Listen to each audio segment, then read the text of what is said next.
بسم الله الرحمن الرحيم الحمد لله رب العالمين الحمد لله الذي هدانا لهذا وما كنا لنهتدي لولا أن هدانا الله أشهد أن لا إله إلا الله وحده لا شريك له وأشهد أن محمدا عبده ورسوله اللهم صل على محمد وعلى آل محمد كما صليت على إبراهيم وعلى آل إبراهيم إنك حميد مجيد اللهم بارك على محمد وعلى آل محمد كما باركت على إبراهيم وعلى آل إبراهيم إنك حميد مجيد ورضى اللهم عن الخلفاء الراشدين والصحابة أجمعين ومن تبعهم بإحسان إلى يوم الدين أما بعد السلام عليكم ورحمة الله وبركاته.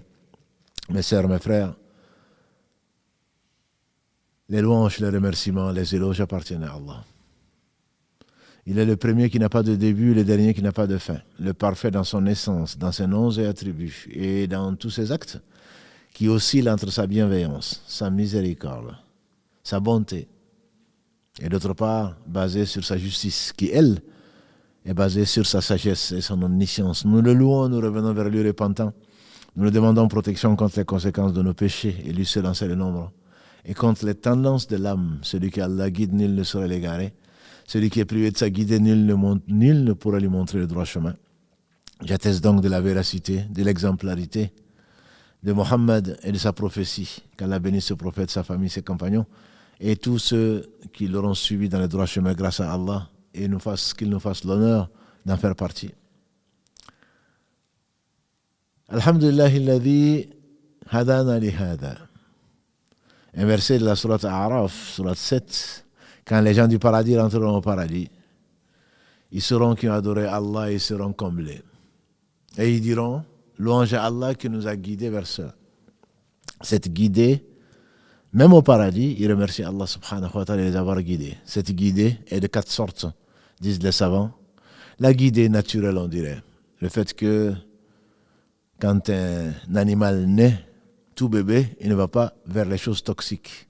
C'est les instincts, comme on l'appellerait. Une guidée qui est la guidée que nous demandons à Allah subhanahu wa ta'ala. Allah a guidé tout un chacun, et c'est l'une des sagesses pour lesquelles nous jeûnons le mois de Ramadan. Ramadan, c'est pendant le Ramadan qu'Allah a révélé le Coran, comme guider des gens, comme Allah le dit dans la sourate Al-Baqarah 2, verset 185. Shahru Ramadan alladhi unzila fihi al-Qur'an hudan linas wa bayyinatin min al-huda wal furqan. On ne saurait jamais remercier Allah comme il se doit.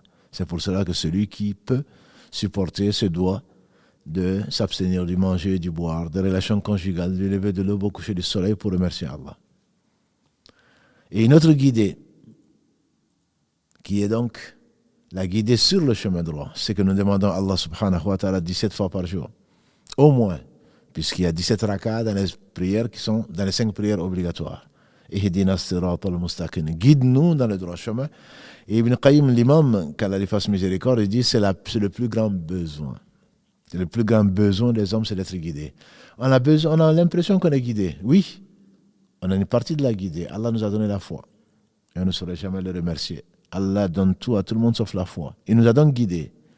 Mais il y a une partie de la guidée qu'on n'a pas. On n'est pas parfait. Il y a une partie de la guidée qui nous manque.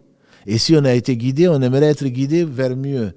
Et la 4e catégorie, c'est ceux qui rentreront au paradis, qu'Allah nous compte parmi ceux-là. Et ils diront, alhamdulillah, qui nous a guidés vers cela. Parce que sans la guidée d'Allah, il n'y a pas de guidée. Celui qui Allah guide, nul ne saurait l'égarer.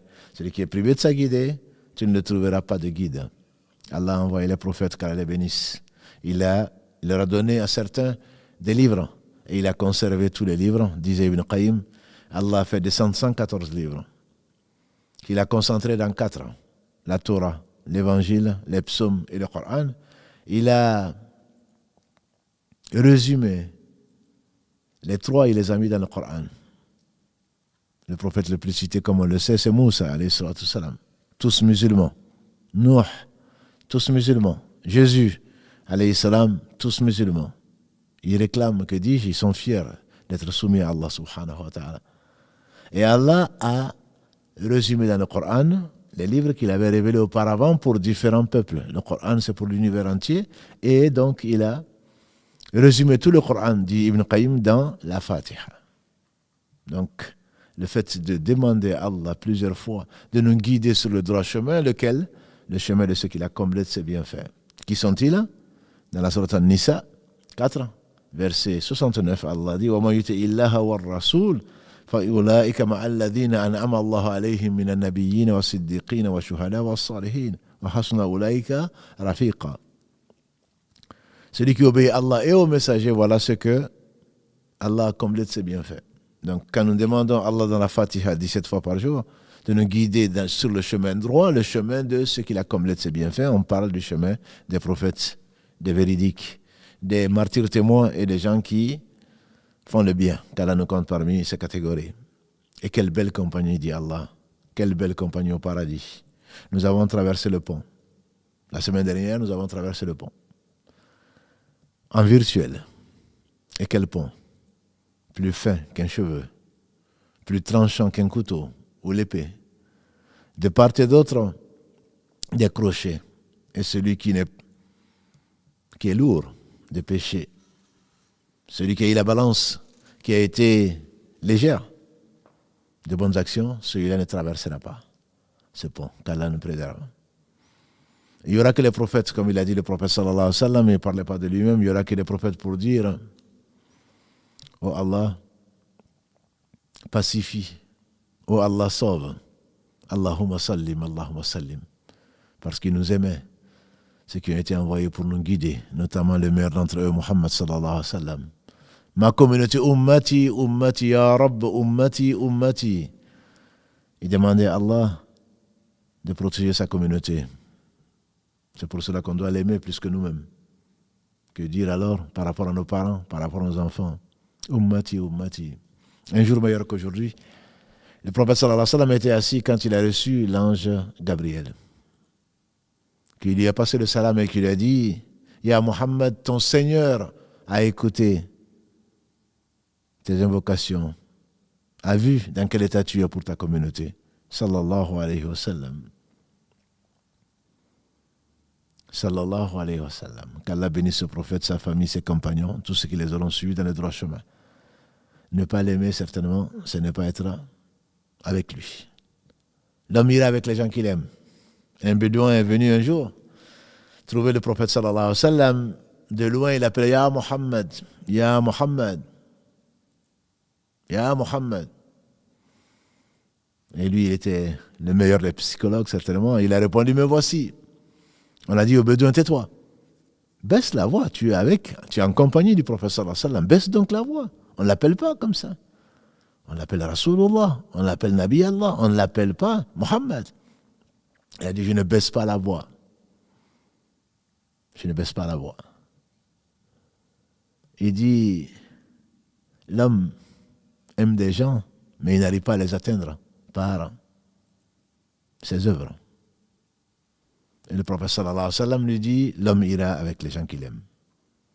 L'homme ira avec les gens qu'il aime. Et Anas bin Malik, qui aimait le prophète sallallahu alayhi wa sallam, qui était à son service pendant 10 ans, il a dit: jamais peut-être une parole n'a autant plu aux compagnons du prophète sallallahu alayhi wa sallam. L'homme ira avec les gens qu'il aime. Il dit: moi, Anas, je n'ai pas beaucoup de prières, je n'ai pas beaucoup de jeûnes, je n'ai pas beaucoup de bonnes actions. Et pourtant, vous savez qui est Anas? Il est resté en compagnie du prophète sallallahu alayhi wa sallam pendant 10 ans. Il l'a servi, il a rapporté comme les hadiths. Il fait partie de ceux qui ont rapporté le plus de hadiths, et pour cause du prophète sallallahu alayhi wa sallam. Il dit: moi, Anas, je n'ai pas beaucoup de prières. Allah lui a donné, on dit que c'est le dernier compagnon du prophète sallallahu alayhi wa sallam qui est mort. Sa mère, un jour, a servi le prophète sallallahu alayhi wa sallam. Sulaym, elle est au paradis. Elle a servi le prophète sallallahu alayhi wa sallam qui jeûnait. Et qui lui a dit: je jeûne. Attends que j'arrête le jeûne pour le manger, pour en profiter. Elle a dit qu'Allah bénisse nos mères. Ya Rasulallah, fais des invocations pour Anas, ton serviteur. Voilà une mère.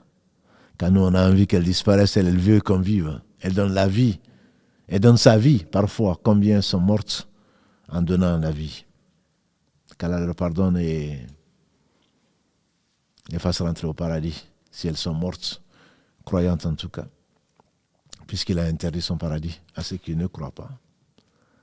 Elle dit: à Rasulallah, fais des invocations pour mon fils, ton serviteur. Allah lui a dit: oh Allah lui a inspiré, il a demandé pour Anas une belle vie dans ce bas monde et dans l'au-delà. Oh Allah bénit la vie de Anas ici-bas et dans l'au-delà. Accorde-lui le meilleur. Et Anas, comme il le disait lui-même, on dit qu'il est mort à 100 ans à peu près. Et ce n'était pas donné. Ce n'est toujours pas donné, mais 100 ans. Et quand sa fille est venue le voir, il lui a dit, ta descendance, avant que tu meurs, a dépassé la 100aine. Et on sait que cette descendance, qu'Allah la bénisse, va lui profiter au jour du jugement dernier, va lui profiter, il lui profite encore. Chaque fois que l'on dit Anas ibn Malik, on dit radiyallahu anhu, comme tout compagnon du prophète sallallahu qu'Allah l'agrée.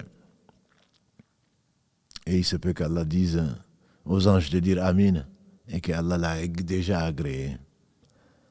Donc Anas disait, moi, je n'ai pas beaucoup de prières, je n'ai pas beaucoup de jeûnes, je n'ai pas beaucoup de bonnes actions. Mais j'aime Allah. J'aime le prophète sallallahu alayhi wa sallam, j'aime Abu Bakr, j'aime Omar.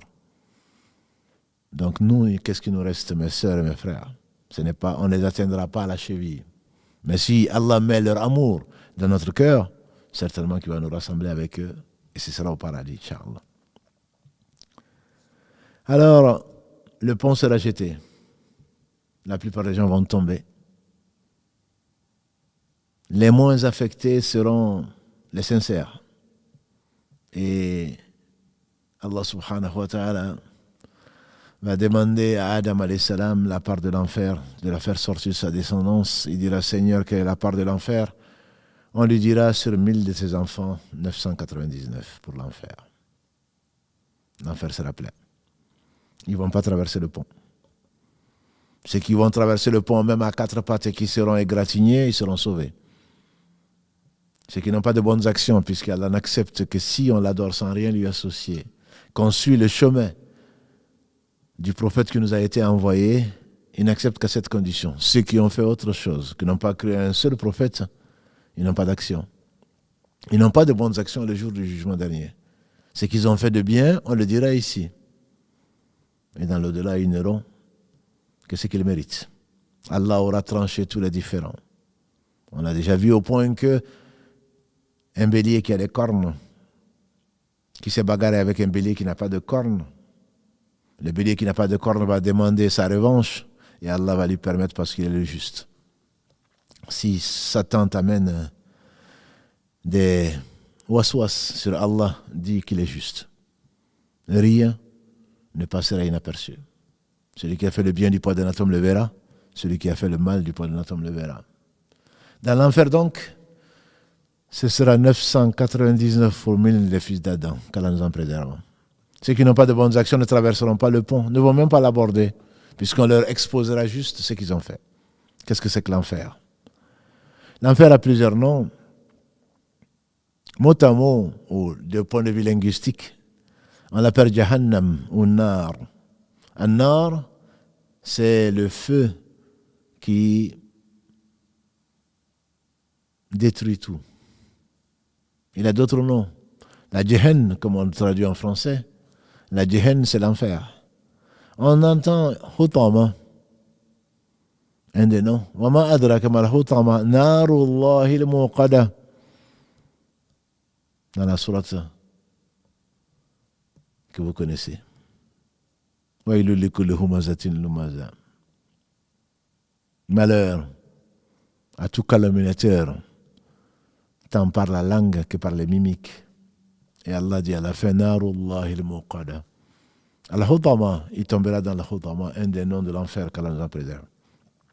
On entend souvent Sa'ir, l'enfer brûlant. On entend souvent Hamiya. Wama adraka ma hiya, dans la sourate Qariya, Narun Hamiya. C'est un de ses noms. Et un de ses noms, c'est Saqar. Ma salakakum fi Saqar. Dans la sourate 74, Al-Muddathir. Quand les gens de l'enfer iront en enfer, qu'Allah nous en préserve, on va leur demander Ma salakakum fi Saqar. Verset 42 de cette sourate 74. Qu'est-ce qui vous a amené dans le feu Saqar? Il a d'autres noms encore. Ils diront Lam nakum min al-musallin. Mes frères, mes sœurs, Lam nakum minal musallin, la première raison qu'ils vont donner, qui les a amenés dans le feu de l'enfer, ils diront, nous ne faisons pas partie des gens qui font la prière. Lam nakum minal musallin, on ne faisait pas partie des gens qui faisaient la prière. Et ensuite, ils décriront le reste entre l'homme et la foi, bain al-rajul, bain al-kufr et la mécréance, tark salah, comme l'a dit le prophète sallam. Entre l'homme et l'incroyance, c'est l'abandon de la prière. Au point que, comme vous le savez, la quatrième école des quatre, école Sunna, je vais parler de l'école de l'imam Ahmad ibn Hanbal, qu'Allah lui fasse miséricorde. Il considère que celui qui abandonne la prière est un mécréant, pas seulement qui va en enfer, mais qui n'en sortira pas. Ce n'est pas l'avis majoritaire. Les trois autres écoles considèrent que celui qui ne fait pas la prière, qui la néglige par paresse, ou qui espère la faire, qui se sent dans le péché, il sortira un jour de l'enfer. Qu'Allah nous préserve de l'enfer. Celui qui fait ses péchés, qui dit non, mais moi j'assume, mais de toute façon je sortirai de l'enfer, mieux vaut ne pas y entrer, parce que tu ne connais pas l'enfer. L'enfer est un feu brûlant, qui brûle tout. Et les philosophes qui se disent, mais pourquoi on va y trouver du cactus? Pourtant le cactus est un arbre. Oui, c'est un arbre. Mais pour le démontrer, quelqu'un a donné un coup à un autre alors que c'est la même peau, ou c'est la peau qui touche une autre peau et pourtant on sent. Très certainement, l'enfer se consume elle-même. Des parties de l'enfer se consument. Et l'enfer demande des habitants.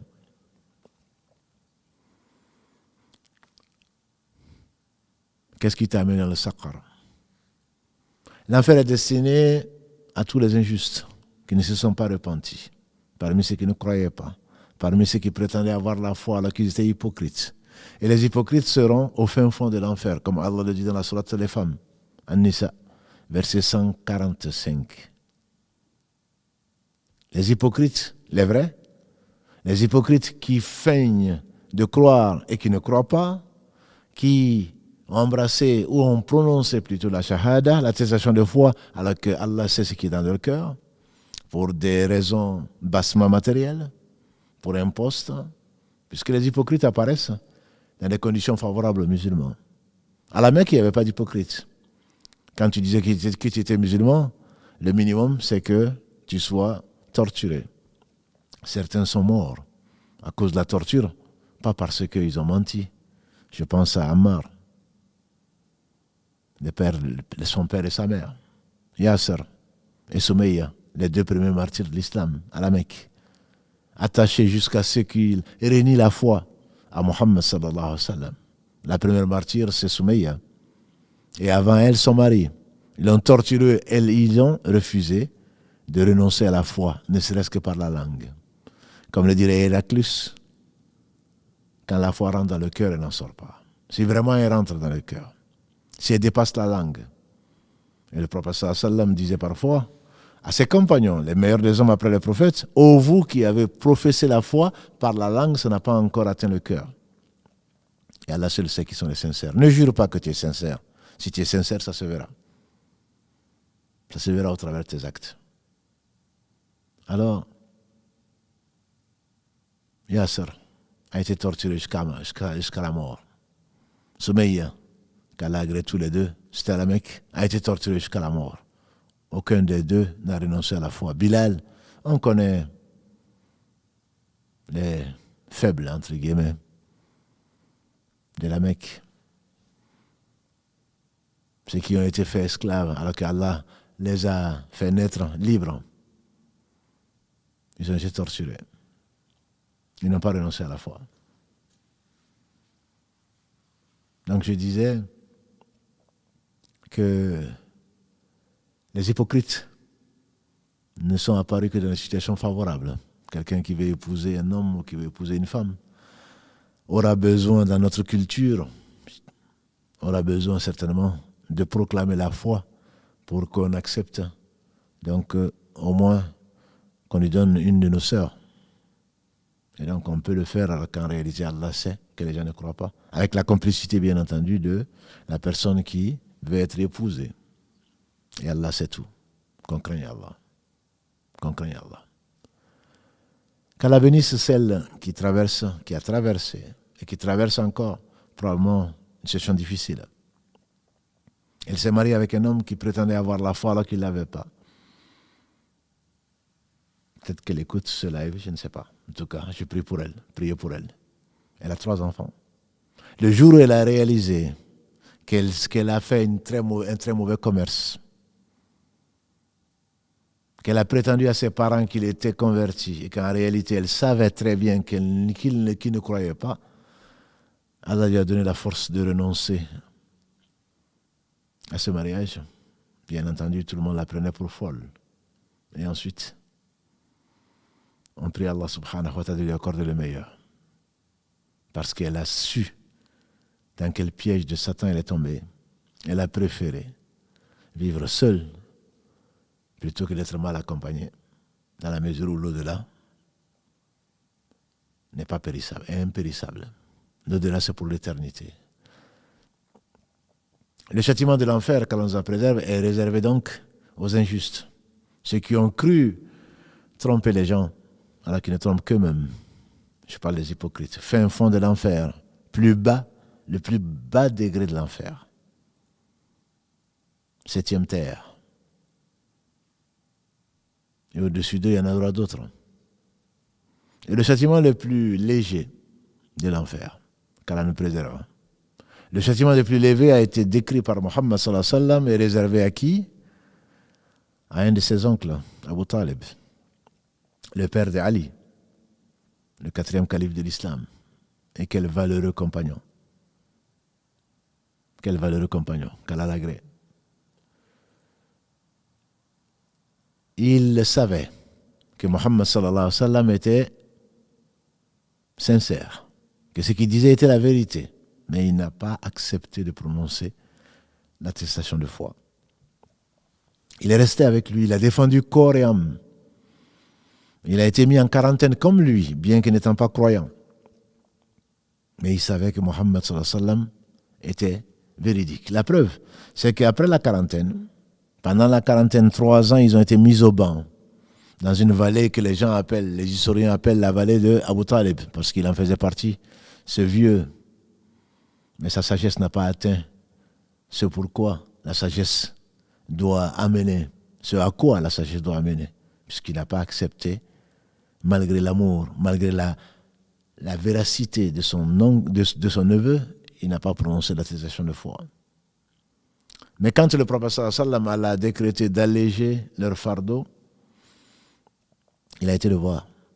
Il a dit, oh mon oncle, les Mécois se sont rassemblés, n'est-ce pas, pour écrire, pour mettre sur papier des textes impacts qu'ils ont accrochés dans la Kaaba.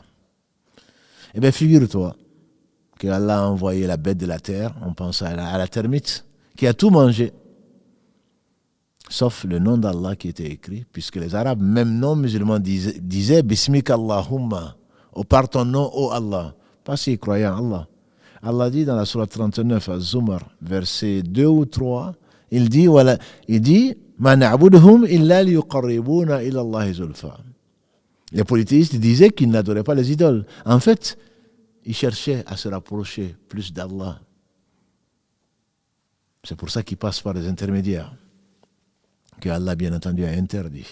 Allah dit dans la même sourate Zumar 39, Allah dit وَلَئِنْ سَأَلْتَهُمْ مَنْ خَلَقَ السَّمَاوَاتِ وَالْأَرْضِ لَيَقُولُونَ اللَّهِ. Si tu leur demandes à Mohammed qui a créé les cieux et la terre, il dit c'est Allah. Et pourtant, il n'adorait pas comme il le fallait. Et donc, il savait que son neveu Mohammed sallallahu alayhi wa sallam était sincère. Il a subi, lui aussi, l'embargo. Quand son neveu lui a dit ça, que l'écrit qui avait été accroché à l'intérieur de la Kaaba, dont il avait été éloigné, ainsi que les Banu Hashim de sa tribu, l'écrit avait été mangé par les termites. Il ne restait que le nom de Allah et de Mohammed sallallahu alayhi wa sallam. Et l'oncle de se précipiter pour aller voir ses compatriotes polythéistes, lui, il était encore polythéiste. Quand Allah scelle le cœur, personne ne peut le guider. Malgré que son neveu, qu'il a eu chez lui, puisqu'il était orphelin de père, et ensuite, il a perdu sa mère, et ensuite, il a perdu son grand-père, et Abu Talib, qui était de la même mère qu'Abdallah, qui est le père du prophète sallam, l'a recueilli chez lui. Jusqu'à ce qu'ils se marient et qu'ils deviennent ensuite ce qu'Allah a voulu, prophète le meilleur des hommes que la terre a porté. Donc il le connaissait très bien, il l'aimait beaucoup. Abu Talib a été voir les Quraysh en leur disant: mon neveu m'a dit que l'écrit que vous avez suspendu dans la Kaaba, tout a disparu sauf le nom de Allah et de Mohammed sallallahu alayhi wa sallam. Et si ce qu'il dit est vrai, est-ce que vous vous engagez à lever l'embargo? Ils ont dit oui, bien sûr. C'est pas vrai. Ça ne peut pas être, c'est pas possible. Il dit, vous vous engagez à lever l'embargo? Ils ont dit oui. Ils ont été ouvrir la Kaaba. Et qu'est-ce qu'ils vont trouver? L'écrit a disparu, comme ceci a été révélé à Mohammed sallallahu alayhi wa sallam, il ne parlait pas de lui-même. Il ne restait de cet écrit que Allah et Mohammed sallallahu alayhi wa sallam. Comme il tenait parole, mais ça c'était avant. Comme les Arabes ne mentaient pas, ils ont levé l'embargo. Et c'est après cela que Allah subhanahu wa ta'ala a rappelé Abu Talib, mais non sans avoir inspiré son prophète sallam d'insister. Il a insisté jusqu'à la dernière heure.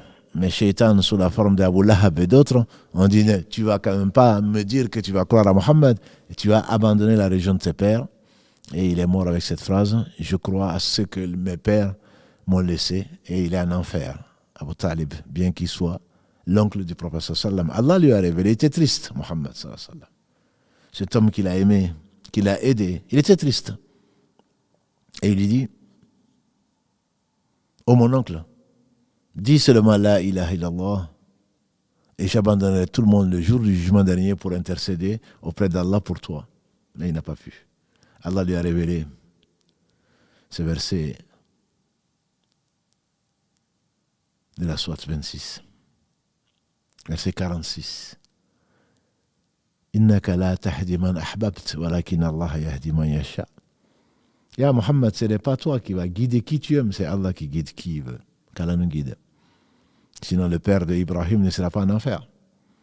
Le père d'Ibrahim, un fabricant d'idoles, Ibrahim étant l'un des deux que Allah a aimé le plus parmi les hommes, avec son descendant Muhammad sallallahu alayhi wa sallam. Wa takhadha Allahu Ibrahim khalila, dit Allah dans la sourate, encore, les femmes, sourate Nisa. Wa takhadha Allahu Ibrahim khalila, Allah a pris Ibrahim comme rapproché, comme son ami intime, on traduirait mot à mot. Et ce Seigneur subhanahu wa ta'ala a voulu, dans sa justice, qu'Abu Talib soit en enfer. Il est en enfer, mais c'est celui qui, grâce à l'intercession du prophète sallam, pas pour le faire sortir de l'enfer, puisque inna Allah la yaghfir an yushraka bihi wa yaghfiru ma duna dhalika liman yasha. Allah ne pardonne pas qu'on lui associe quoi que ce soit. En dehors de ça, il pardonne à qui il veut. Sourate, encore les femmes, 4. An-Nisa, verset 48. Et dans un autre verset, 116 de la même sourate, Allah dit exactement la même chose. Wa sadaqallah. Il ne sortira pas de l'enfer. Mais il aura, le prophète sallam, il a dit, à cause de son intercession, l'intercession de son neveu Mohammed sallam, Allah a allégé son châtiment. Et vous connaissez son châtiment? Le châtiment le plus léger de l'enfer. Il a dit, ces 2 pieds sont dans une mare de feu, 70 fois plus chaud que le nôtre, de ce bas monde. Et sa cervelle se met à bouillir. Personne n'a atteint ce degré-là. Les 2500 degrés du feu terrestre, imaginez 70 fois plus chaud. Le prophète sallallahu alayhi wa sallam nous a dit, le feu de l'enfer est 70 fois plus chaud que le vôtre. Ils ont dit, mais même s'il était aussi chaud que le feu d'ici, qui peut le supporter? Il a dit, oui, je sais. Il est insupportable, n'est-ce pas? Mais le feu de l'enfer est 70 fois plus chaud que le feu de ce bas monde. Qu'Allah nous en préserve. C'est pour cela quand tu dis non, non, c'est l'enfer. La situation que tu vis, c'est que tu ne connais pas l'enfer. L'enfer, le gardien de l'enfer s'appelle Malik, alayhi salam. C'est un ange. Et l'enfer est gardé, comme Allah le dit, subhanahu wa ta'ala, par 19 anges. Par 19 anges. 17 ashara. Ce sont 19 anges. Et un ange suffirait, bien entendu, pour renverser le monde de ce qu'il contient. Ce sont 19 anges, plutôt, surveillent l'enfer. Et chaque fois qu'ils auront soif, quand ils vont demander « Ya Malik, Malik, donne-nous à boire », ils n'auront que de l'eau bouillante. Et comme quand ils auront faim, ils n'auront que l'arbre zakoum, c'est-à-dire le cactus que vous avez certainement vu sur Internet et qui pousse dans le désert, notamment dans le désert arabique et également dans le désert au Mexique ou ailleurs en Amérique du Sud. Le cactus, c'est quelque chose d'indigeste. Et au-dessus de ça, quand ils mangeront ça qui va donc déchirer les entrailles, il y aura de l'eau bouillante et du pu, comme l'a dit le prophète sallam. C'est ce qu'on n'imagine pas. Et toutes sortes de tortures. Le pire encore peut-être est à venir. Parce qu'Allah dit dans la sourate A'la que nous connaissons, La yamutu fiha wa la yahya. Les gens de l'enfer, ils ne vont pas mourir pour que le châtiment s'arrête, ils ne vont pas vivre non plus. Et c'est peut-être ça le pire. Pourquoi les gens se suicident? Ils se suicident parce qu'ils ont trop souffert, pensent-ils. Et ils pensent que ce sera la fin. Ils mettent fin à leur vie parce qu'au moins après la mort, ils ne vont pas souffrir. Mais c'est de l'ignorance. Parce que c'est là que ça commence. Pour ne pas dire la souffrance. Comme l'a dit le prophète sallallahu alayhi wa sallam, celui qui se suicide, même s'il est musulman, Allah va le châtier par l'enfer, par ce par quoi il s'est suicidé. Si les musulmans ont pris dessus. Mais ce ne sont pas les nobles, ce ne sont pas les imams, ce ne sont pas les gens considérés, les notables, qui vont prier sur lui. On va chercher les va-nu-pieds et les prisonniers pour prier dessus, pour ne pas encourager le suicide. Quand tu te suicides, c'est parce que tu penses que c'est la solution. Mais ce n'est pas la solution. C'est que tu as anticipé, entre guillemets, bien que Allah l'ait décrété et l'ait dicté à la plume 50 000 ans avant qu'il n'ait créé les cieux et la terre. Mais dans l'enfer, il n'y a pas de mort. Il n'y a pas de vie non plus, puisque tu ne peux pas vivre. Et c'est là un miracle parmi les miracles du Coran. Allah dit, chaque fois que la peau va brûler, Allah va créer une autre peau pour qu'il goûte. Et les scientifiques ont découvert alors, bien plus tard, que le système nerveux périphérique était les neurones qui transmettent la douleur ou qui transmettent ce que l'on sent se trouve au niveau de la peau. Qui le savait ça? Allah dit chaque fois que leur peau va brûler, il va créer une nouvelle peau pour qu'ils goûtent, parce que sans la peau, on ne sent pas. Et parmi les miracles du Coran, il y a ce verset et bien d'autres. Parce que le système nerveux périphérique est localisé dans la peau. Les neurones, les synapses, pour ceux qui connaissent un peu plus la biologie, sont localisés là.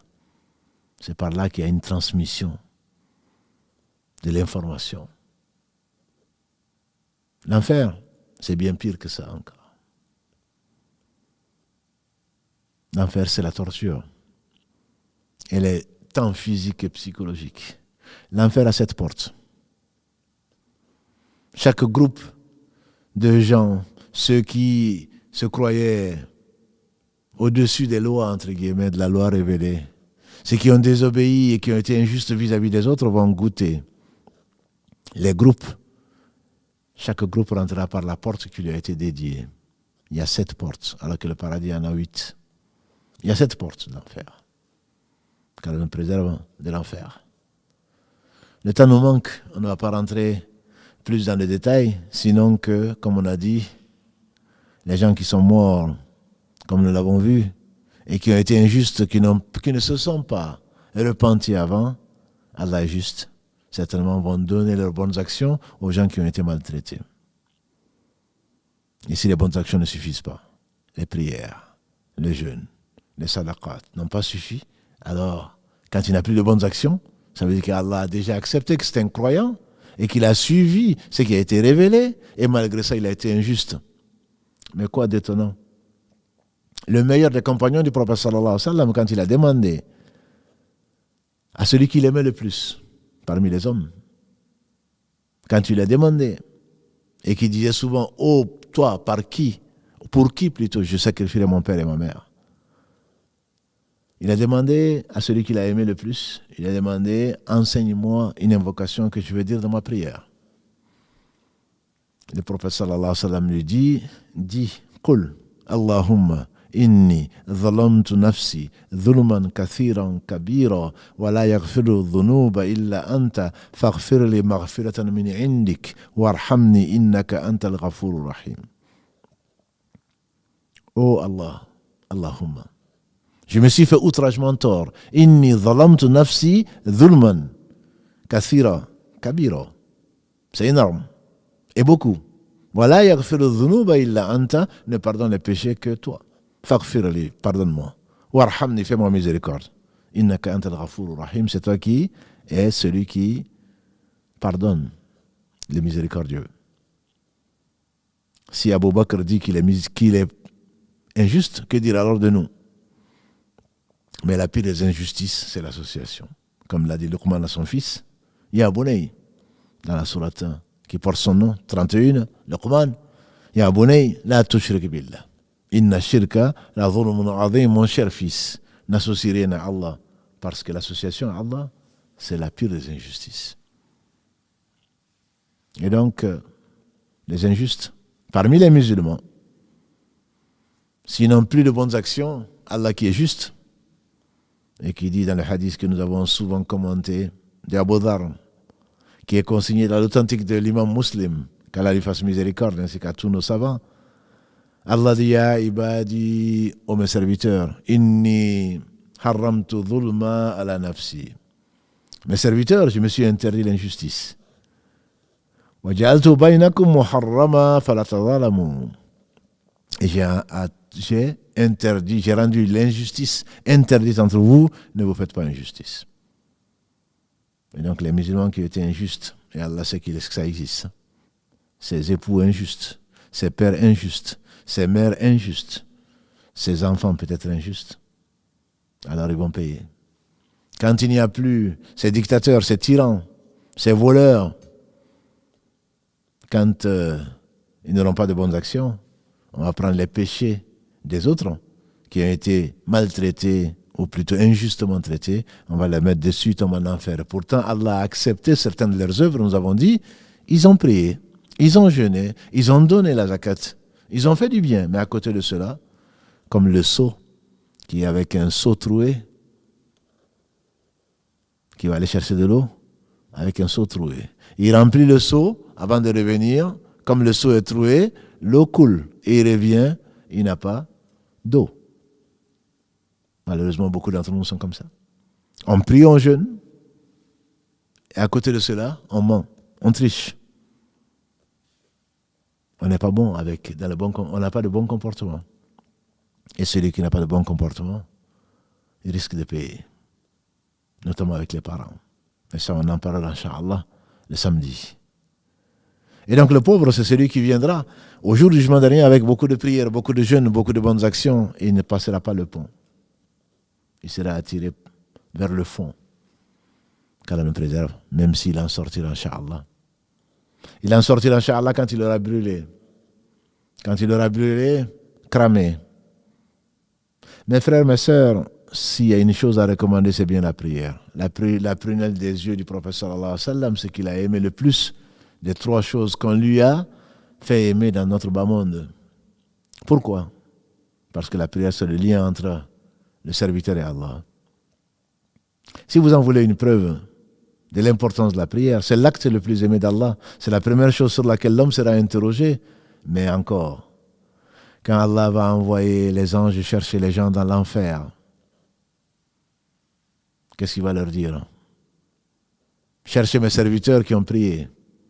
Et on va reconnaître le serviteur qui a cramé dans l'enfer par les traces de la prière qu'Allah a interdit au feu de brûler. C'est-à-dire, il y a 7 endroits, comme l'a dit le prophète sallallahu alayhi wa sallam, qui se prosternent, qui doivent toucher le sol.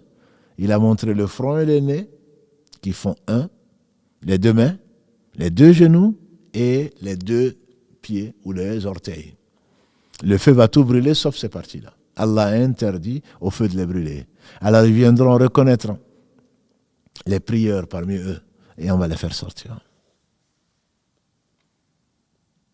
Et ensuite, Allah subhanahu wa ta'ala va permettre aux croyants, aux prophètes d'intercéder. L'intercession, on en a souvent parlé, à 2 conditions. Allah dit dans le verset que nous connaissons tous, de la sourate al-Baqarah, ayat al-Kursi, verset 255, Man dhalladhi yashfa'u indahu illa bi'idhni. Qui peut intercéder auprès de lui sans sa permission? Pour intercéder, il faut la permission d'Allah. Et pour intercéder, il faut qu'on puisse intercéder pour celui qui est monothéiste, qui est mort avec la ilaha illallah. Et dans notre communauté, Muhammad Rasulullah, Isa Rasulullah, Nuh Rasulullah, Ibrahim Rasulullah, sallallahu alayhi wa sallam ajma'in. Et celui-là, quel que soit ce qu'il a fait, Allah permet, quand il veut, que les intercesseurs intercèdent. Ce sont les 2 conditions. Que Allah l'accepte, on ne peut pas intercéder sans sa permission. Que Allah permette à la personne d'intercéder parce qu'elle va intercéder pour quelqu'un qui est mort avec le tawhid, qui est mort avec la ilaha illallah, pas seulement sur la langue. Celui dont le dernier mot est la ilaha illallah, dit le prophète sallallahu alayhi wa sallam, rentrera au paradis, même si c'est après un certain temps, certainement. Parce qu'il est passé par l'enfer, celui-là. Et ils sont nombreux ceux qui vont passer par l'enfer. Et alors,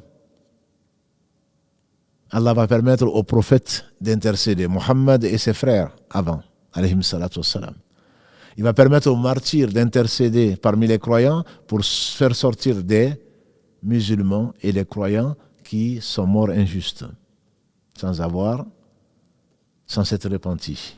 Allah va permettre aux autres croyants d'intercéder. Allah va même permettre aux anges d'intercéder. Et ensuite, Allah va permettre, lui-même va intercéder. Allah dira dans le hadith qui a été rapporté par l'imam Muslim, les prophètes ont intercédé, les anges ont intercédé, les croyants ont intercédé. Maintenant, il ne reste plus que le plus miséricordieux des miséricordieux d'intercéder. Allah va plonger sa main dans l'enfer, comme ici à Sa Majesté, il va sortir les gens qui n'ont pas de bonnes actions. Sauf la foi, certainement, puisque celui qui n'a pas de foi ne sortira pas de l'enfer. Et le dernier qui sortira de l'enfer, il va rentrer au paradis. Le dernier qui sortira de l'enfer, puisque les autres ne sortiront pas. Celui qui meurt, en ayant associé quoi que ce soit à Allah, en ayant adoré ses passions, celui-là ne sortira pas de l'enfer. L'enfer existe déjà. L'enfer existe déjà. Le prophète sallallahu alayhi wa sallam, quand lors de la prière, la seule prière qu'il a faite de l'éclipse, salat al-Kusuf, c'est la seule prière dans laquelle il a dit Allahu Akbar, il a prié du Coran ce qu'Allah sait. Ensuite, il a fait le recours, la génuflexion. Il a dit Sami Allahu liman hamida, il s'est relevé. Et à nouveau, il a fait le recours. C'est la seule prière où il a fait 2 génuflexions. Et il s'est relevé à nouveau. Sami Allahu liman hamida. Loué Allah comme Allah l'a voulu. Ensuite, il s'est prosterné 2 fois. Ensuite, il s'est relevé entre-temps. Ne me demandez pas combien c'était beau, combien c'était long. L'éclipse, donc, a pris fin. Alors qu'il était en train de prier, on l'a vu s'avancer. On l'a vu s'avancer. Et quand il a fini la prière, il a dit, vous m'avez vu m'avancer, n'est-ce pas? Le paradis m'a été montré. Et j'ai tendu la main pour prendre une grappe de raisin. Si j'avais pu l'attraper, simplement, on ne m'a pas permis de le faire. Si j'avais pu le faire, vous en aurez mangé jusqu'à la fin du monde. Une seule grappe de raisin du paradis. Qu'Allah nous accorde le paradis. Et on m'a montré l'enfer. Allah qui priait. Je n'ai jamais vu quelque chose d'aussi horrible que l'enfer. Moussa, alayhi salatu salam, pour nous faire passer des choses plus délicieuses, je voulais terminer plutôt par la fin. Moussa, alayhi salatu salam, il a demandé à Allah, Ya Allah, quel est le dernier qui va sortir de l'enfer? Parce que Moussa n'a pas enseigné autre chose que ce qu'a enseigné Mohammed sallallahu alayhi wa sallam. La source, elle est la même pure. Allah subhanahu wa ta'ala. Moussa a demandé, dans un hadith authentique, Moussa a demandé à Allah quel est le dernier qui va sortir de l'enfer. Allah lui dit, c'est quelqu'un qui va sortir, qui va brûler, ensuite il va sortir. Quand ils vont sortir, ils vont passer dans l'eau de vie. On appelle ça l'eau de vie. Bien entendu, pas celle à laquelle vous pensez. L'eau de vie étant, en français, l'eau alcoolisée. Non. Dans l'eau de vie, c'est que tremper dedans, ça redonne la vie. Et celui-là, Allah va dire, rentre au paradis. Pensant que tout le monde est rentré, il est le dernier. Donc pour lui, il n'y a plus de place, tout le monde a tout pris. Parce qu'il ne connaît pas Allah. Il ne connaît pas le paradis. Allah va dire, rentre au paradis.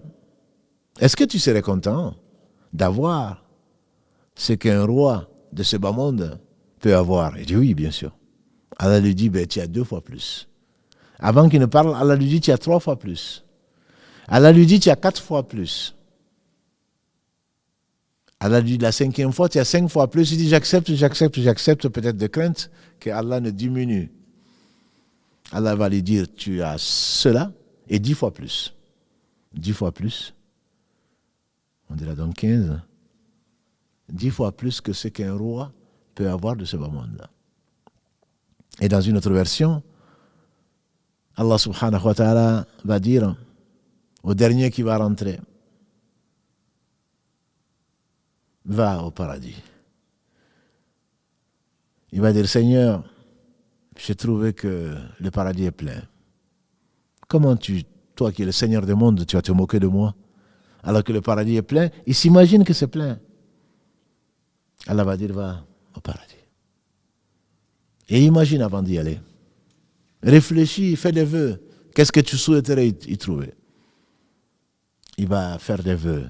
Il va souhaiter avoir ce qu'il va souhaiter avoir. Et il va oublier. Et Allah va lui inspirer des choses qu'il a oubliées. Et Allah va dire, rentre et tu as 10 fois plus que tout ce que tu as imaginé. Le paradis, il est au-dessus du 7e ciel.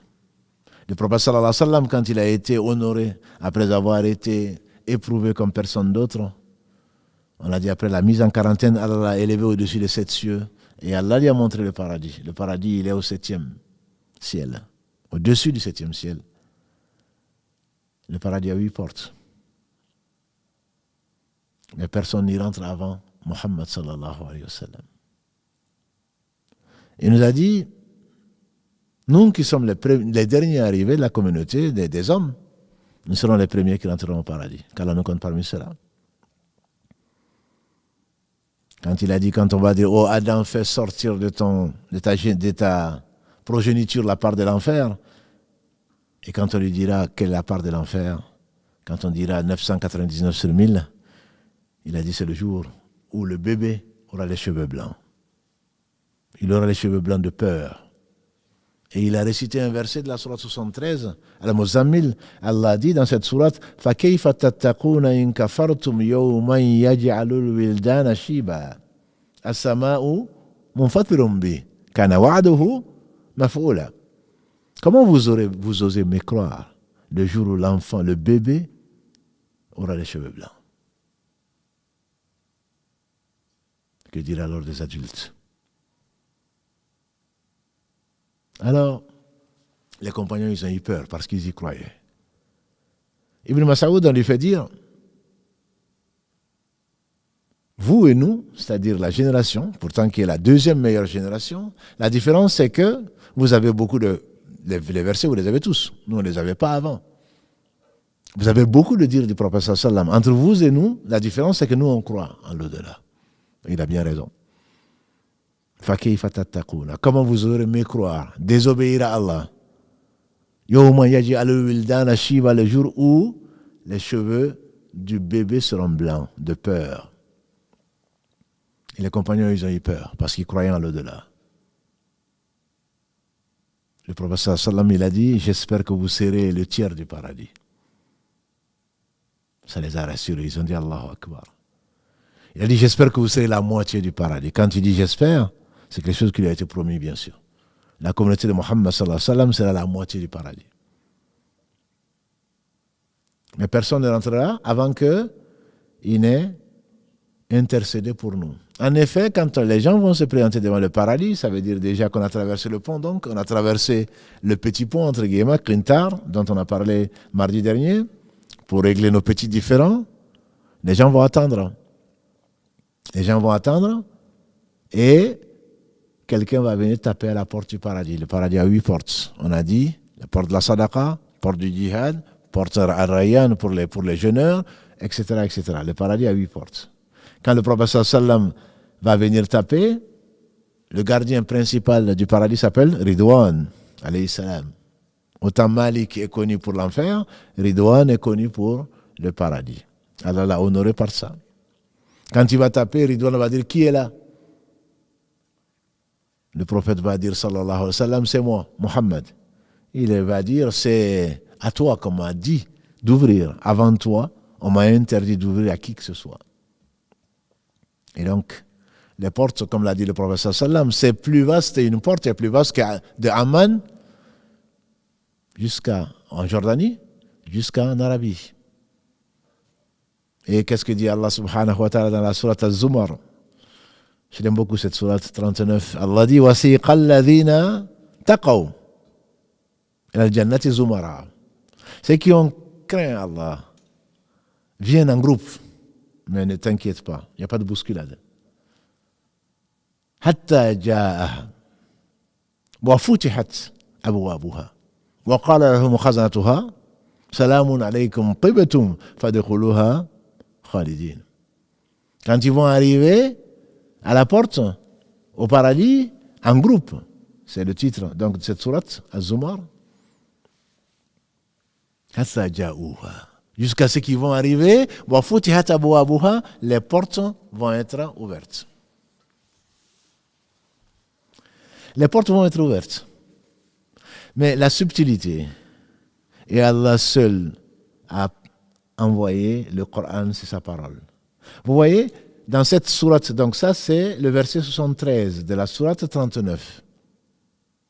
Verset 73 de la sourate 39. وثيق الذين اتقوا إلى الجنة زمرا حتى جاءوها وفتحت أبوابها. Et la porte, Allah dit وفتحت أبوابها, et les portes du paradis seront ouvertes. Dans le verset 71, 2 versets avant, Allah dit وثيق الذين كفروا. Et après il dit حتى جاءوها فتحت. Il n'y a pas de waouh, il n'y a pas de et. C'est-à-dire que les gens qui ont mécru vont arriver à l'enfer jusqu'à ce qu'ils y arrivent et Allah ne dit pas le et. Les portes vont s'ouvrir. Cela me rappelle quoi? J'imagine plutôt une porte automatique. Quand tu ne vois pas la porte en verre, tu arrives et tout d'un coup, elle s'ouvre. Tout d'un coup, elle s'ouvre. Et l'enfer va happer les gens. Il n'y a pas de retour. Ils ont été surpris. Et le souffle de l'enfer va happer les gens qui l'ont mérité. Quant au paradis, verset 73, Allah dit حَتَّى جَاءُوهَا وَفُتِحَتْ أَبْوَابُهَا, et les portes seront ouvertes. Le et, disent les savants, qui est la différence. Alors que l'enfer, Allah ne parle pas de وَفُتِحَتْ, Allah dit فُتِحَتْ أَبْوَابُهَا, les portes seront ouvertes. Et là, pour le paradis, il dit حَتَّى جَاءُوهَا وَفُتِحَتْ أَبْوَابُهَا, et les portes seront ouvertes. La différence, c'est quoi? C'est qu'avant qu'ils n'arrivent, les portes seront ouvertes. Et qu'ils ne seront pas surpris. Parce qu'Allah est bon, parce qu'Allah est miséricordieux. Il ne veut pas qu'il y ait la moindre crainte, le moindre trouble de ceux à qui il a permis de l'adorer. Et les portes seront ouvertes. Et les gens rentreront. Le paradis, comme on le sait, il a 8 portes. Le paradis a 100 degrés. Le paradis existe, comme je vous ai dit, dans la Salat Kusuf. Le prophète sallam, dans la salle de l'éclipse, il a voulu prendre une grappe. Mais il n'y a pas que ça. Allah dit, entre autres, dans la Sourate 98, verset 8, Al-Bayyina, Inna alladhina amanu wa amilu salihati ulaika hum khayrul bariyah jazauhum inda rabbihim jannatu tajri min tahtiha al-anharu khalidina fiha abada. Ça existe. Radiyallahu anhum wa radu anhum. Si le dernier qui est rentré est au dernier degré et qu'il a l'équivalent de la terre 5 fois et 10 fois plus, que dire alors de celui qui sera au 100e degré, Muhammad sallallahu alayhi wa sallam? C'est là où il est bon de savoir que l'homme ira avec les gens qu'il aime. L'homme ira avec les gens qu'il aime. Tu n'as pas fait grand-chose. Pas grand-chose. Et si tu as fait quelque chose, c'est grâce à Allah. Au travers de le message de Muhammad sallallahu alayhi wa sallam. Et néanmoins, Allah te réunit avec les gens que tu aimes. Le paradis, donc, à 100 degrés. Le prophète sallallahu alayhi wa sallam dit, si vous demandez le paradis, demandez le 100e degré. Et le paradis, c'est quoi? Entre le 1 degré et l'autre, des centièmes de degré, c'est comme si l'un d'entre nous levait les yeux pour voir les étoiles dans le ciel le plus bas, dans une nuit où elle n'est pas éclairée. Le ciel n'est pas éclairé. Pour ne pas rater une nuit étoilée. On a dit au prophète sallallahu alayhi wa sallam, mais c'est quel degré? C'est le degré des prophètes? Il a dit, oh non. Ça, ce n'est pas le degré des prophètes. C'est le degré de celui qui a cru en Allah et ses messagers. C'est-à-dire, c'est le degré des croyants. Les croyants vont y rentrer. Il y aura des visites. Et c'est pour cela qu'on demande à Allah subhanahu wa ta'ala de ne pas nous priver de la bonne compagnie. Celui avec qui tu étais dans ce bas monde et que tu as aimé, qui est au-dessus et que tu ne peux pas visiter, tu vas souhaiter le rejoindre. Et Allah va lui permettre de descendre te visiter. Et celui de ta famille qui est le degré le plus élevé, imaginons une femme qui est au 79e degré et son mari qui, par la grâce d'Allah, est au 70e. La femme va demander à Allah, mon mari me manque, où est-ce qu'il est? On va dire il est en dessous, 70e degré, 70. Il y a 9 degrés entre vous et chaque degré est l'équivalent entre le ciel et la terre. Elle ne va pas être triste. Donc Allah va permettre à son mari de la rejoindre. Au paradis, il y a des fleuves. Allah le décrit dans la sourate Muhammad, sallallahu alayhi wa sallam, sourate 47, verset 15. Allah décrit 4 types de fleuves. Toi qui aimes l'eau fraîche, il y a un fleuve qui contient de l'eau fraîche, dont le goût ne va pas changer. Toi qui aimes le miel, il y a un fleuve de miel qui ne va pas être fermenté, puisqu'il y a du sucre. Non. Toi qui aimes le vin et qui t'es abstenu de boire du vin par crainte d'Allah, eh bien, du vin tu en boiras au paradis. Mais c'est un vin qui n'a pas cet effet pour lequel Allah l'a interdit ici-bas. C'est un vin qui ne fait ni mal à la tête, ni tourner la tête, ni rend sourd. Et il y a un fleuve de lait, oui, un fleuve de lait. En boira celui qui croit en Allah au jour du jugement dernier, qui est mort, ne devant qu'à Allah subhanahu wa ta'ala. Au paradis, il y a des houris, des femmes si belles, comme l'a dit le prophète sallallahu alayhi wa sallam, qu'on voit la moelle de leurs os au travers de leur chair. Si une seule se présentait au ciel le plus bas, elle éclairerait le ciel, elle éclairerait toute la terre. Ne t'en fais pas. La femme qui a été pieuse ici-bas va certainement être la cheftaine, entre guillemets, des houris, qui sera plus belle encore, sans souci, sans rancune, même pas de jalousie. On imagine, mais comment cela peut-il se faire? C'est facile à Allah. C'est lui qui t'a créé et qui t'a donné pour te tester ces sentiments de jalousie que tu as, grâce à lui, dominé, va enlever ces sentiments-là. Ce jour-là, les gens qui rentrent au paradis, car on compte parmi ceux-là, ils auront 60 coudées. Quand on dit que c'est Lucie, la mère de certains descendants des singes, notre père Adam, a dit le prophète sallallahu alayhi wa sallam, il avait 60 coudées. Il était grand de 60 coudées. 60 coudées, si on imagine une coudée de 30 cm, cela fait 18 mètres. Oui, oui. Et ce sera bien proportionné. Et les gens rentreront à 33 ans.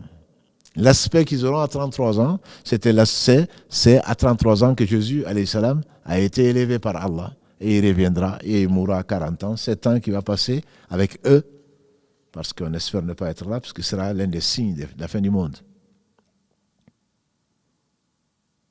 Et Anas disait qu'à l'Alagré, il ne parlait pas. Bien sûr, il rapportait ce qu'il a entendu le meilleur des hommes dire. Anas dit qu'au paradis, il y a, le vendredi, les gens vont aller, il y a un marché. Il y a un marché. Et il y a un vent qui souffle et qui va toucher les vêtements et bien sûr la peau des gens quand ils vont retourner chez eux. Leurs femmes vont dire, mais vous êtes encore beaucoup plus beau. Et ils vont trouver leur femme si belle, mais vous aussi. Allah va appeler les gens du paradis. Aux gens, on va leur dire aux gens,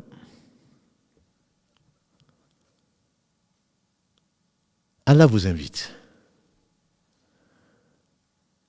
Allah vous invite pour vous récompenser. Et Allah va nous dire qu'Allah nous compte parmi cela. Parce que mes frères, mes sœurs, celui qui demande 3 fois Allah le paradis demande à Allah de le faire entrer au paradis. Bien sûr pour celui qui y croit.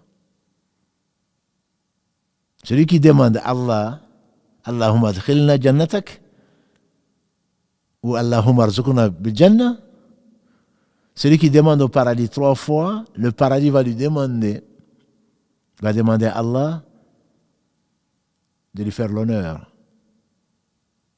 d'accueillir cet homme ou cette femme. Vous vous rappelez, quand on a parlé de la tombe, ou de la mort plutôt, dans un des épisodes, Al-Barra ibn Azib, le très long hadith, il a dit quand l'âme du croyant est prise par celui qui est chargé dessus, là, Malak al-Maut, l'ange de la mort.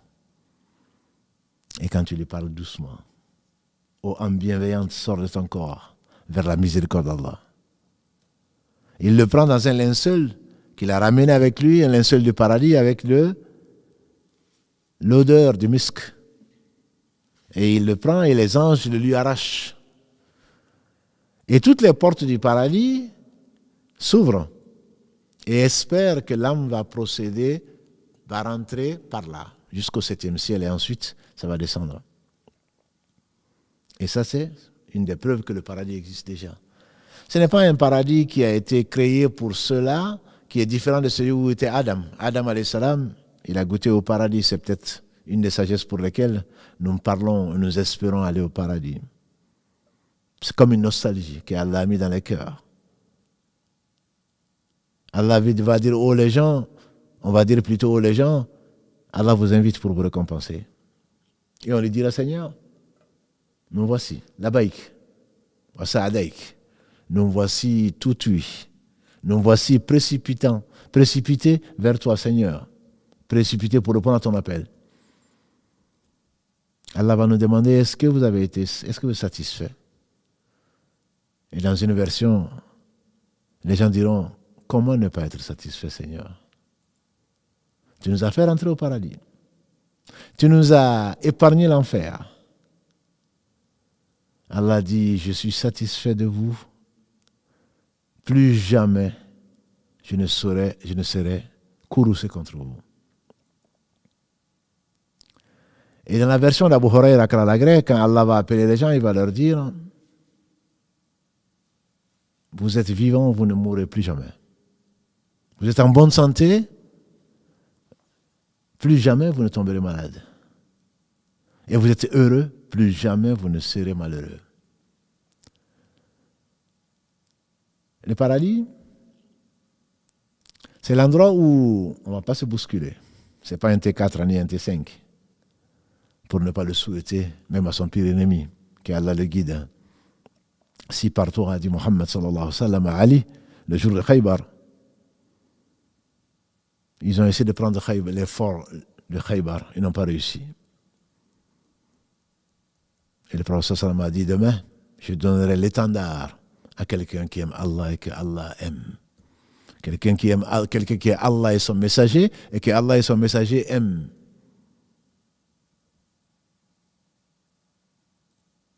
Et c'était le soir. Et tout le monde espérait être celui-là. Omar ibn Khattab, Kalalagré, il disait, je n'ai jamais aimé le pouvoir si ce n'est ce jour-là. C'était pas comme nous. Les gens en rêvent.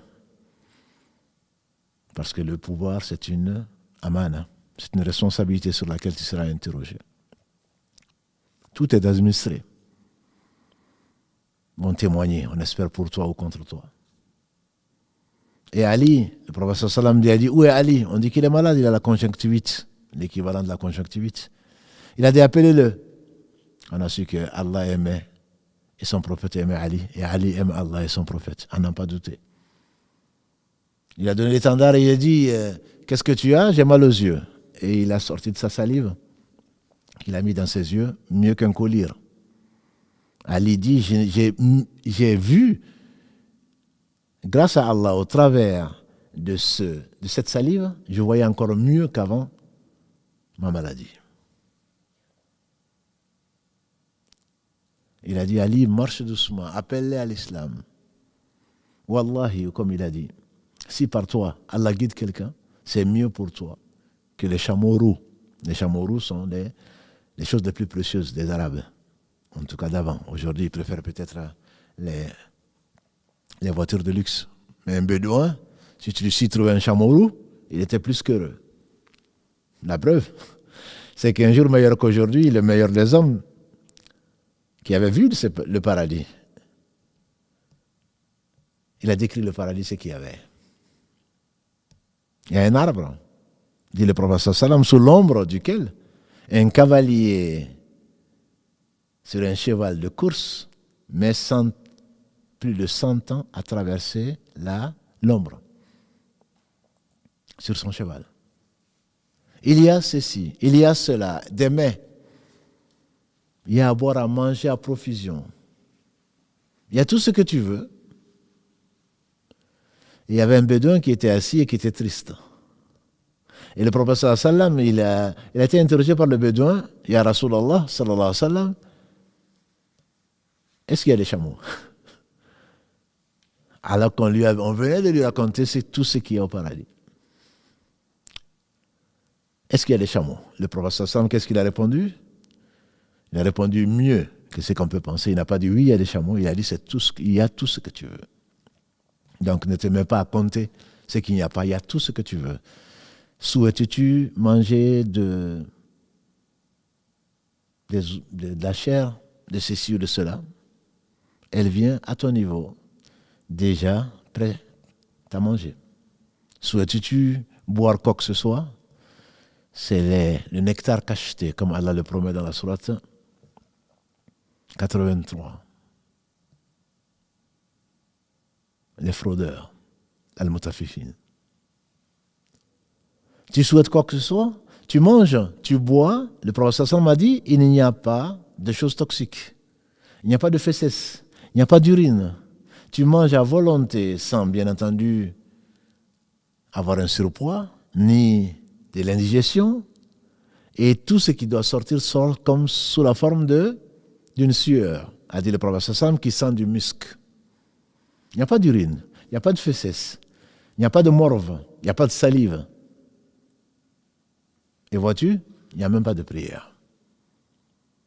La prière, c'est pour te tester, pour te rapporter, pour te purifier ici-bas. Il n'y aura même pas de prière que tu peux imaginer, je vais me fatiguer. Non, il n'y a pas de prière. Du jour à la nuit au jour, la respiration des croyants qui seront au paradis, car on nous compte parmi eux, sera Subhanallah, Alhamdulillah, La ilaha illallah, Allah Akbar, c'est le dhikr. Alors toi qui es habitué à le faire ici, quels sont les meilleurs? On a demandé au prophète sallam ici-bas quels sont les meilleurs. Il a dit c'est Adh-Dhakirin Allah Kathira, à la fin du hadith. Il dit c'est ceux qui se rappellent le plus Allah.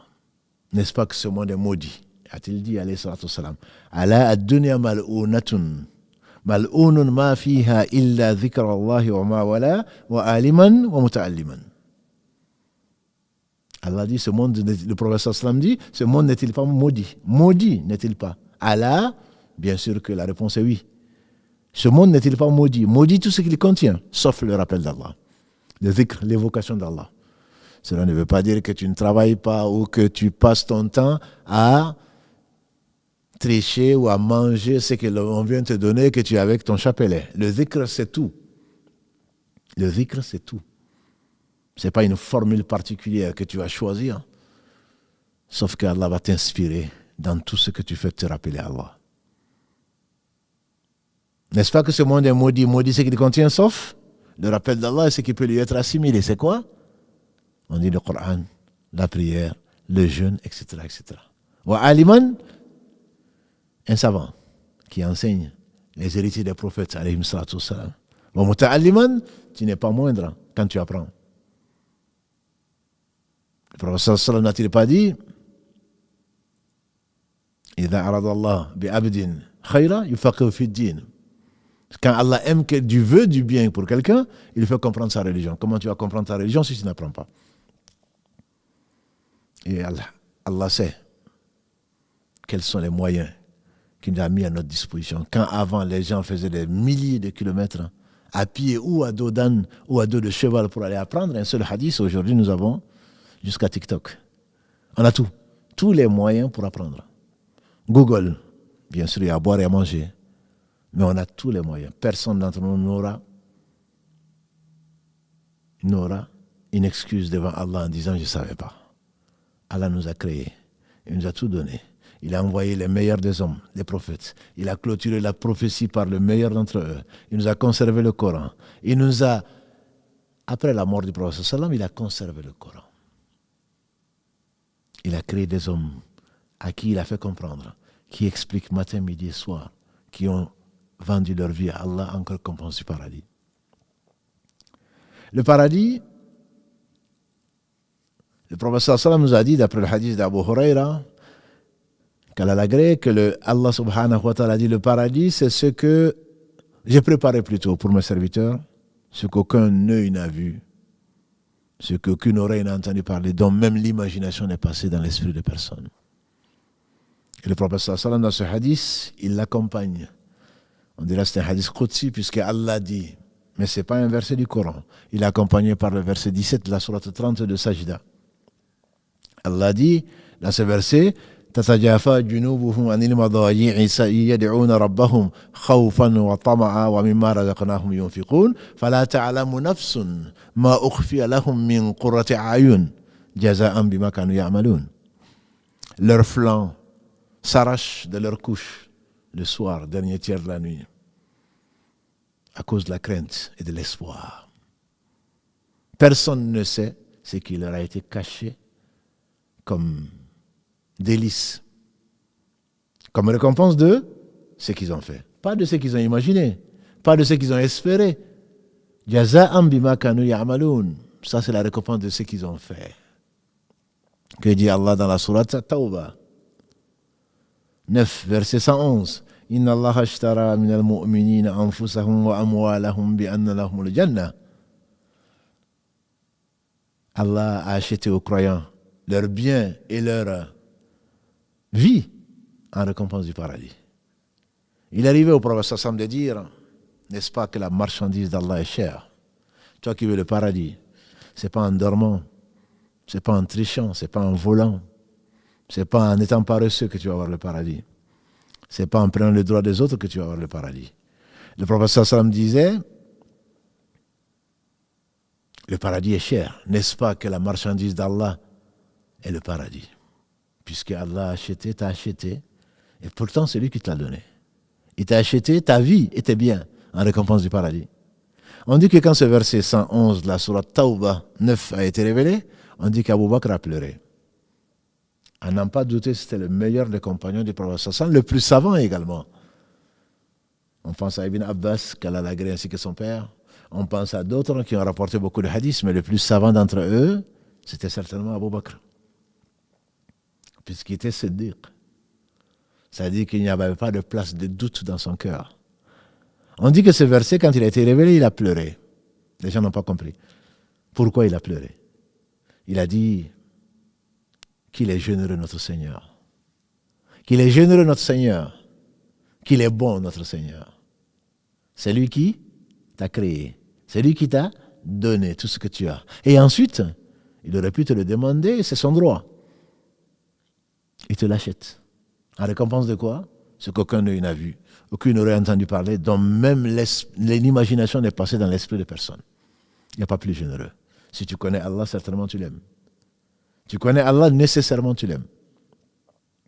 Et c'est lui qui a pleuré également quand Allah a révélé le verset 3 de la sourate Maïda 5, où Allah a parfait sa religion, nous a accordé l'islam comme religion. Il a parfait sur nous ses bienfaits. Il a pleuré. C'était à Arafat, un vendredi, 9 Dhul Hijja, de l'année 9. Quand le prophète sallam est monté sur le mont Arafat, Allah lui a révélé ceci. Quand il a pleuré, les gens n'ont pas compris. Ils ont dit, pourquoi tu pleures? Il dit, parce que jusque-là, on avançait. Jusque-là, on apprenait. Jusque-là, on se réformait. Jusque-là, on s'éduquait. Mais quand Allah a parfait, ça veut dire qu'on ne peut que reculer.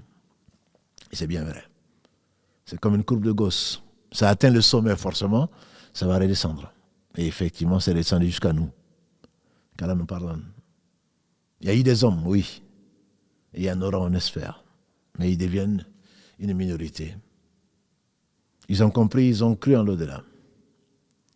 Je disais donc dans ce hadith, les gens vont dire, Allah, tu nous as épargné l'enfer. C'est déjà énorme. Tu nous as fait rentrer au paradis.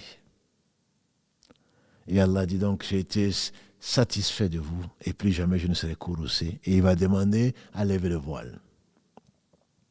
Il va demander à lever le voile. C'est le plus grand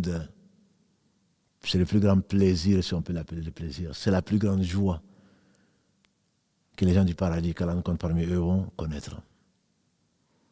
Allah va lever le voile et on va contempler sa noble face, subhanahu wa ta'ala, comme ici à sa majesté. Et Allah dit dans la sourate Yunus 10, verset 26, Lilladhina ahsanu al-husna wa ziyada. Ceux qui ont visé l'excellence. Lilladhina ahsanu. Ihsan. Le prophète sallam, il a dit à Jibril, quand tu lui as demandé qu'est-ce que c'est que l'ihsan, il dit c'est que tu adores Allah comme si tu le voyais. Car si tu ne le vois pas, lui il te voit. Lilladhina ahsanu, ceux qui ont excellé. Allah leur réserve quoi? L'excellence. Wa ziyada. Et un plus. Et une augmentation. Et un surplus. Et un bonus. Le prophète sallam a dit ce bonus, c'est celui-là. C'est pour cela que vous pouvez prendre n'importe quel livre de référence digne de ce nom. Ce verset 26 de la sourate 10 va être expliqué par le hadith du prophète sallam. Ziyada, le bonus, c'est la contemplation de la noble face d'Allah subhanahu wa ta'ala.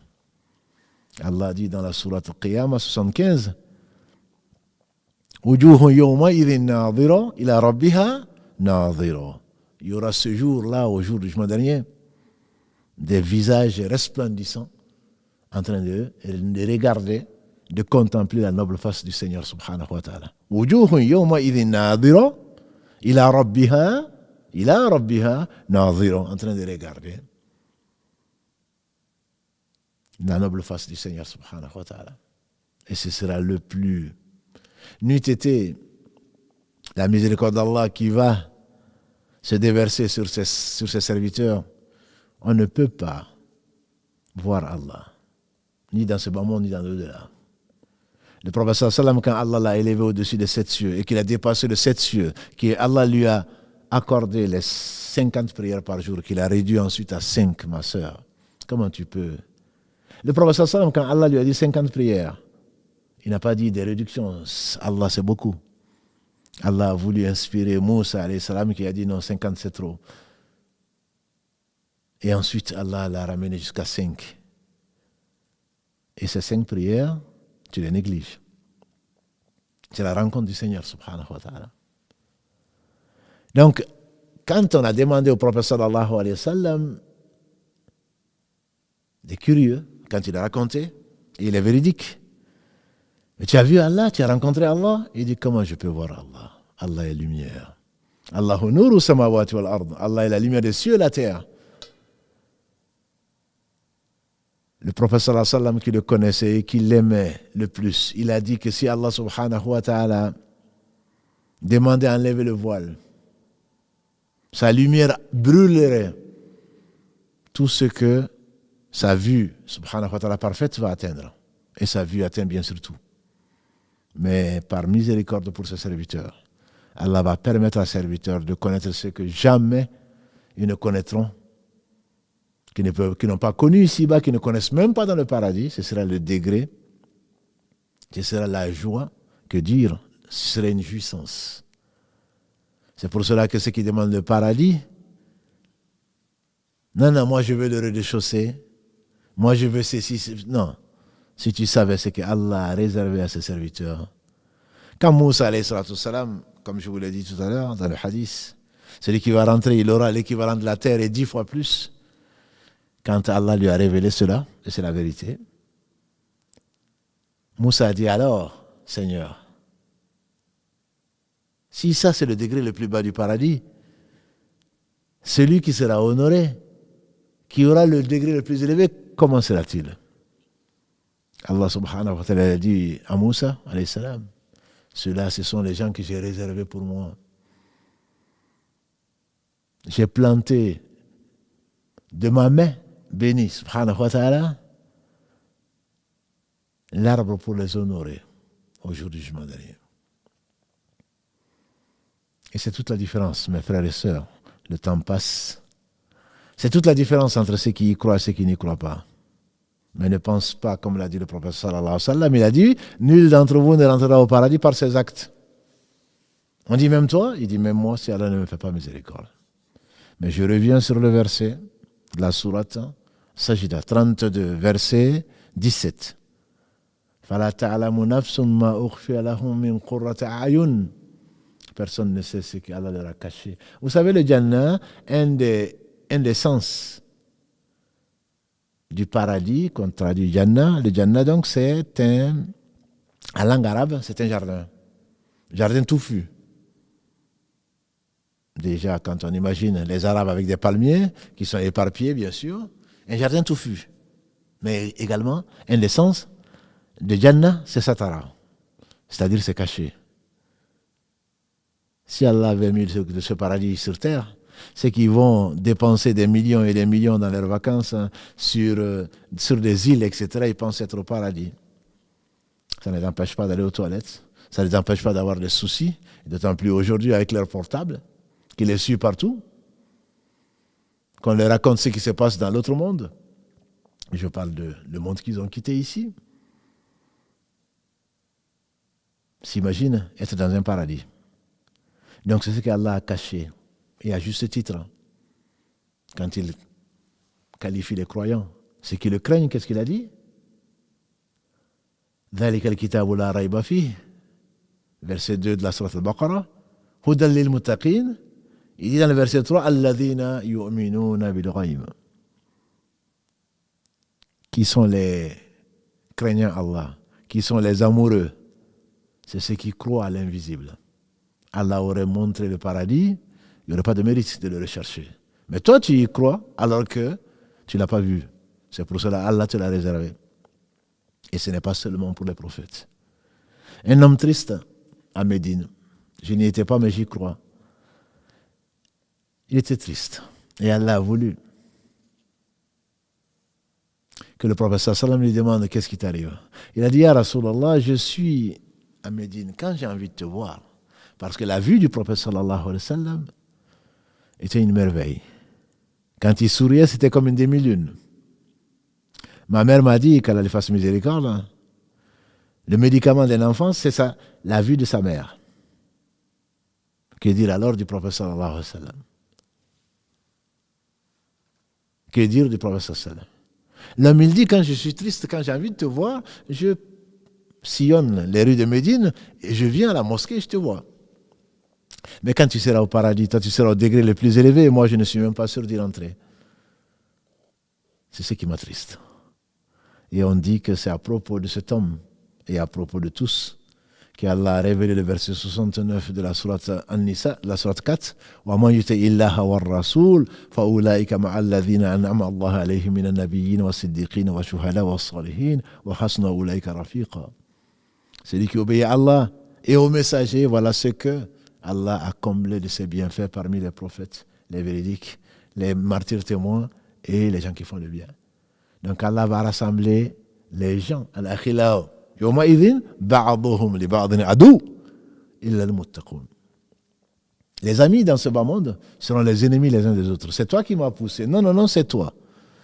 Les leaders vont être accusés par ceux qui les ont suivis de les avoir amenés à la drogue, à la perversion, à tout ce qu'Allah n'aime pas. Les leaders diront, mais Allah, tu les as avertis. وقال الشيطان لما قضي الأمر. Shaitan dit Allah dit dans la sourate 14, Ibrahim, quand l'affaire sera réglée, que les gens de l'enfer seront dans l'enfer, les gens du paradis seront au paradis, qu'est-ce que dit Shaitan? Inna Allah wa'adakum wa'ada al-haq. Allah vous a promis et a tenu sa promesse. Et moi, je vous ai promis et je n'ai pas tenu ma promesse. Fala talumuni, ne m'en voulez pas, ne m'accusez pas. Walumu anfusakum. En voulez à vous-même. En voulez à vous-même. Nous avons été avertis. Tous les prophètes sont venus nous avertir.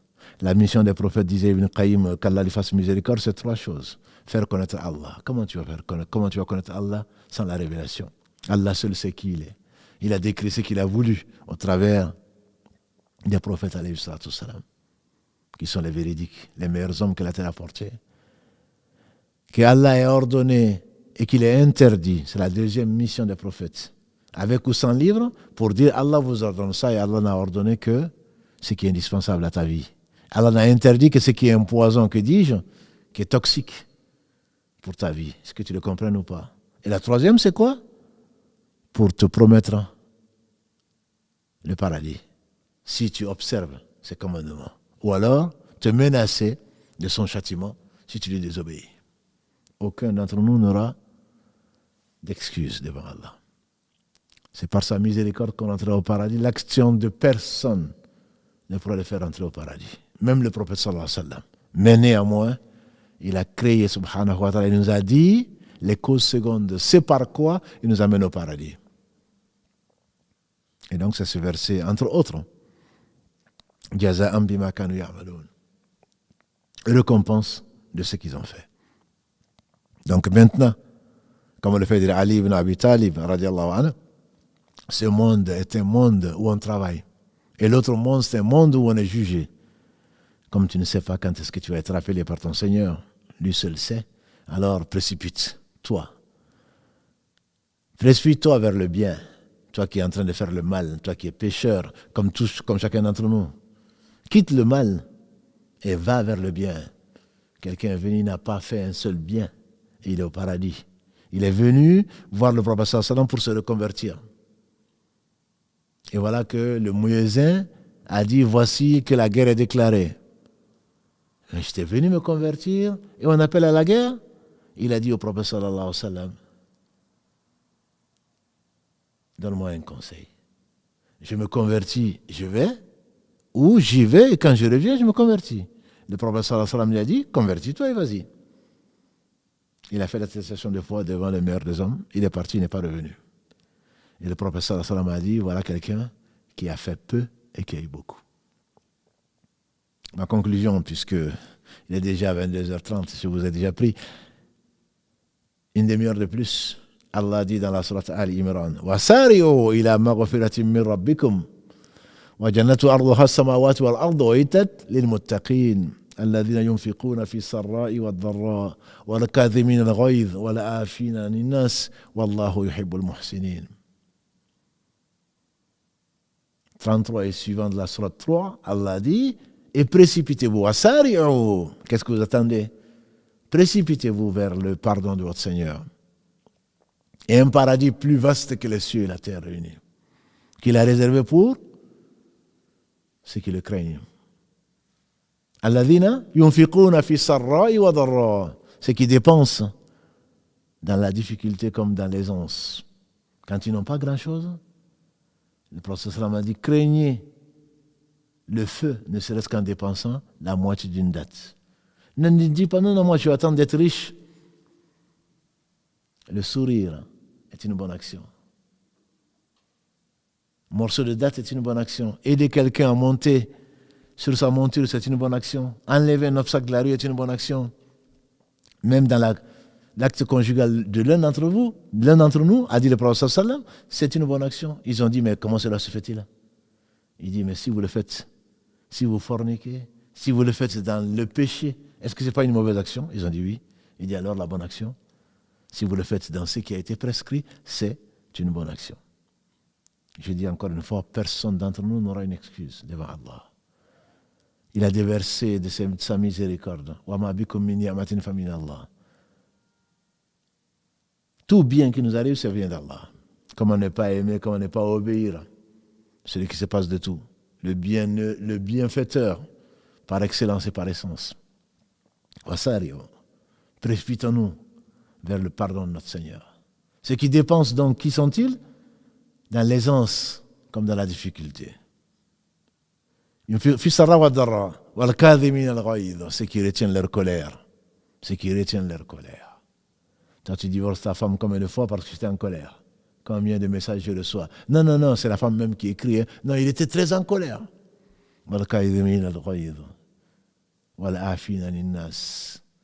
Et ceux qui pardonnent aux gens. Est-ce que tu n'aimes pas qu'Allah te pardonne? Pardonne aux gens.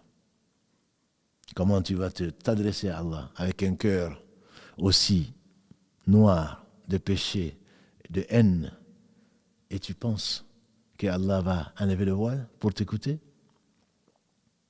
Si tu aimes être pardonné et tu en auras besoin, alors pardonne.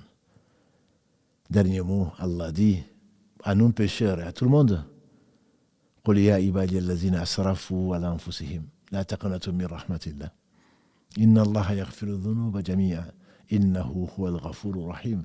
Allah dit dans la sourate Zumar 39 verset 53, dis-leur ya Mohammed, ô mes serviteurs qui se sont fait outragement tort, jamais ne désespérez de la miséricorde d'Allah. Allah pardonne tous les péchés.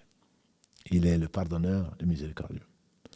Qu'Allah nous pardonne tous nos péchés, les premiers comme les derniers, qui nous accorde son paradis sans nous demander des comptes, parce que c'est possible. Quand le prophète sallam nous conseille de demander le degré le plus élevé du paradis, c'est qu'il connaît son Seigneur. Qu'Allah nous accorde le firdaus, qu'il ne nous demande aucun compte. Nous sommes des pécheurs, nous nous sommes fait tellement tort que Allah seul peut pardonner les péchés. Mais il faudrait qu'on rencontre Allah en ne devant qu'à lui. Alors sa miséricorde, qu'il a divisé en 100 parties, qu'il a gardé 99 pour nous pardonner, à ce moment ça marchera. Ça nous profitera. Mais celui qui meurt en étant injuste vis-à-vis d'une créature d'Allah, il risque de le payer s'il n'a pas réparé ce qu'il a pu réparer. Il risque de le regretter certainement.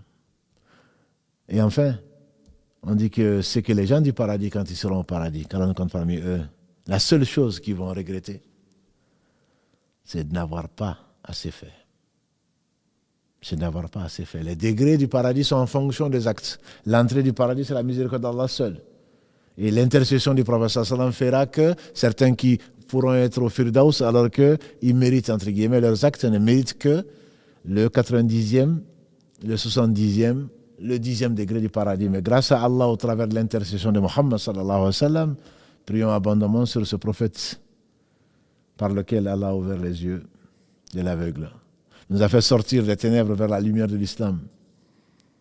Nous a donné la foi et le goût de la foi au travers des descriptions qu'Allah lui a montrées, subhanahu wa ta'ala. Qu'Allah bénisse donc ce prophète. Nous réunissons avec lui et avec tous les croyants au degré le plus élevé du paradis, qui ne demandent aucun compte. Et cela lui est facile. Je vous assure, cela lui est facile. Il est le miséricordieux, il est le généreux, il est le bon. Et on ne saurait le louer comme il s'est loué lui-même, subhanahu wa ta'ala. Allahumma salli wa sallim wa barik ala nabiyyina Muhammad wa ala alihi wa sahbihi ajma'in. Subhanakallahumma wa bihamdika. Ashhadu an la ilaha illa anta. Astaghfiruka wa atubu ilayk. C'était le dernier épisode de notre série L'au-delà. Qu'Allah subhanahu wa ta'ala l'accepte et nous fasse profiter de ce qu'il nous a enseigné.